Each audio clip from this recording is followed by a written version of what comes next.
Orlando is a really unique place to live. In this video, we're going to talk about everything you need to know before moving to Orlando.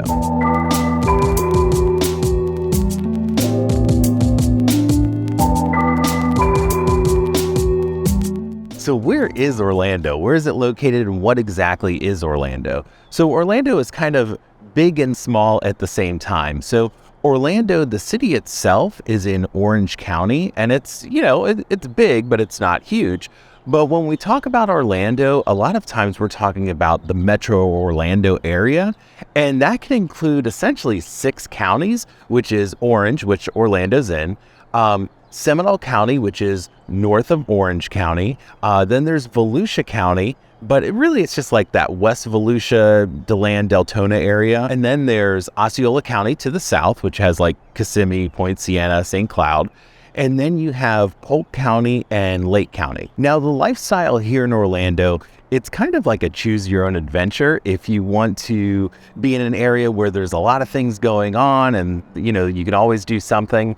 There's absolutely parts of Orlando that you can do that. We even still have farmland here in Orlando, although it's not as much as it used to be. And as we build out more and more, we're seeing that less and less. But there's definitely that kind of lifestyle as well here in Orlando. One of the motivators for people to move here to Orlando is the weather. So let's talk about it a little bit. Now, obviously we do have hurricanes. Hurricane season is from June to November. Now that doesn't mean that you can't get a hurricane outside of that time, but that's usually when it is. And since we are more centralized than other areas like Miami or Tampa or something like that, we don't get hurricanes as much, but we definitely do get them. It rains a lot, especially in the summer. It seems like it'll rain every day sometimes, so you don't want to be too far away from like a poncho or an umbrella during that time. The weather can be unpredictable here, especially in the winter or our winter season. You just never know what it's going to be from day to day. One day it'll be 40 degrees and then the next day it's 80 degrees. So it's really hard to plan sometimes. For transportation, there's multiple options. There's public transportation. You can use Lynx, which is our bus system that runs in Orange, Seminole, and Osceola County. There's also a commuter rail called Sunrail, and that goes from DeLand to Point Siena. And then we also have different roads and interstates. So our main interstate is I-4, and that goes east to west ultimately from Daytona to Tampa. When it's coming through Orlando, it's more north to south, but it is what it is.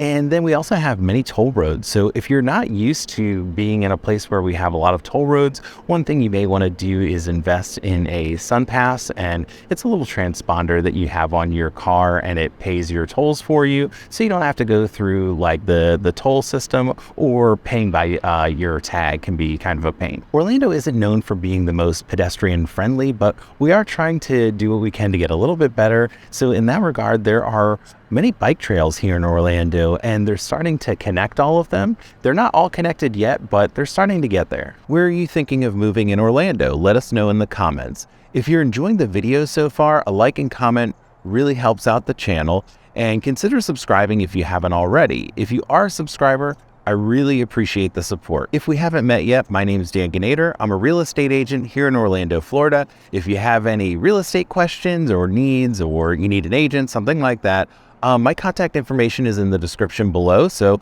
just contact me that way. Also in the description, I have a link for my preferred properties for sale in Orlando. In Orlando, there are all kinds of houses. I feel like there's really something for everybody here.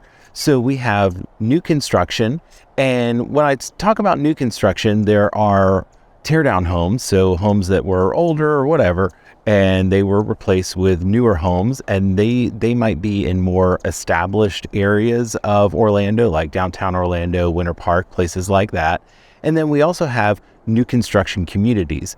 Now, most of these communities aren't going to be like city center of Orlando. They're going to be a little further out from city center. Some places that you'll find new construction are Lake Nona, Horizon West, Davenport, Haines City, Sanford, Apopka, St. Cloud. The list really goes on and on. For resale homes, there's going to be a wide variety from ages and styles and types of homes. So we'll have, some homes from like the 1920s, 1940s, and then you'll find homes in what I would call like boom times, different times where there's like a housing boom here. So then there will be homes from like the 50s, 70s, 90s, early 2000s, and currently it seems like we're having a bit of a boom as well. And those houses are going to be in all different kinds of condition. So you're going to have some that are like pretty much original, where it hasn't really been touched at all, and some where it's totally been redone, remodeled, and some are kind of in between. Of course, we have single family homes, but we also have condos, townhomes, multiplexes, retirement communities, resort style communities.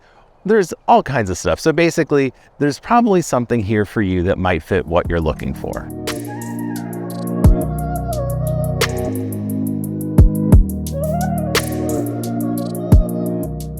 It can be difficult to obtain and keep your home insurance in Florida. This is something that's a bit of a hot topic. There's legislation that's happened and some ongoing things. And basically what it comes down to for homeowners is it can be really difficult to obtain home insurance, and it really has to do with the age of the roof. There are some other things that are involved in that, but when I've heard of people having issues where they can't obtain a home insurance, or they're dropped from their insurance, it's usually because of the roof. The cost of living here is a little bit above the national average, and that might change a little bit just because of how expensive housing has gotten here. You might save some money because you don't have state income tax here, but there are some items that are more expensive here than in other places, like insurance, home and car insurance. There are lots of things to do in Orlando. Of course, we have all the theme parks, but we also have other things as well. I think we have a good mix of inside and outside activities. So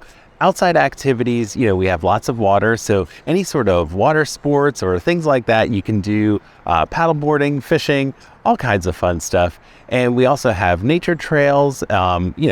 We don't have like hills and stuff like that, but we have nature preserves that you're able to walk around and see just the natural beauty of Florida. Now, as far as indoor activities, it's going to be a large range of things you can do. We've got all different kinds of like museums, art museums, history museums. And then because Orlando is like kind of like made up of smaller cities, they also have their own history and everything. So they sometimes they'll have their own history museums, art museums, all kinds of fun stuff to explore. One that I really love is in Maitland. They have a telephone museum. So that's really cool to check out. And then we also have many events that go on year-round. Since the weather's so nice here, we don't shut down in the winter. That's actually when probably the most events are outside, because it's just so beautiful to be outside then. A couple weeks ago, there was like a Filipino festival. There was the Tacos and Margarita Festival, just all kinds of stuff. Pause on the Park. That was another one that was just last week. So yeah, lots of things going on here in Orlando. There's a lot of different job opportunities here. Now, of course, we have, the theme park. So we have service industry and hospitality. That's a very big part of Orlando and the jobs here.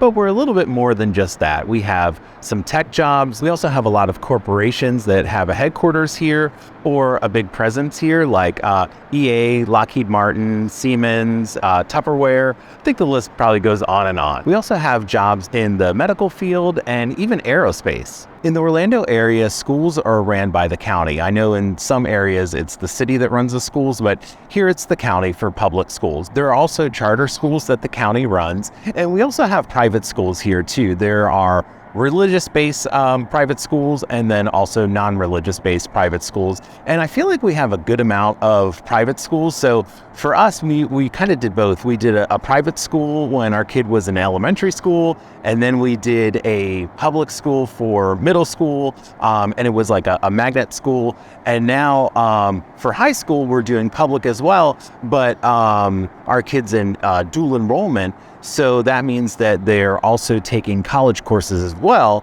So they'll graduate with their high school diploma and then their AA as well at the same time, which is pretty cool. And that's all paid for by the county. For colleges, there's UCF, which is the University of Central Florida. And I think that's like the second biggest college in the US.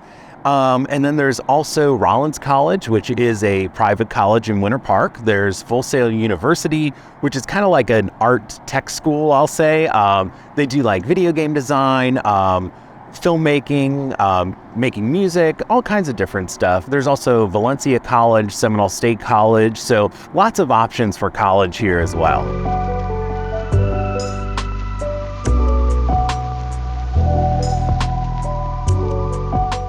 Orlando International Airport, or MCO, is super busy. If you've ever flown through here before, you already know that the lines to get through security are like even worse than Disney sometimes. And when you're on the plane, it's usually pretty packed and busy. So it's just something to know that when you live here and you're flying through here, just have a bit of patience. They did add another terminal recently, so maybe that will help with the busyness, but I doubt it. Of course, not everything is amazing in Orlando. Check out this video for a pros and cons of living in Orlando, or this playlist that gives you a tour of Orlando. If you need anything, my contact information is in the description below. Thanks for watching.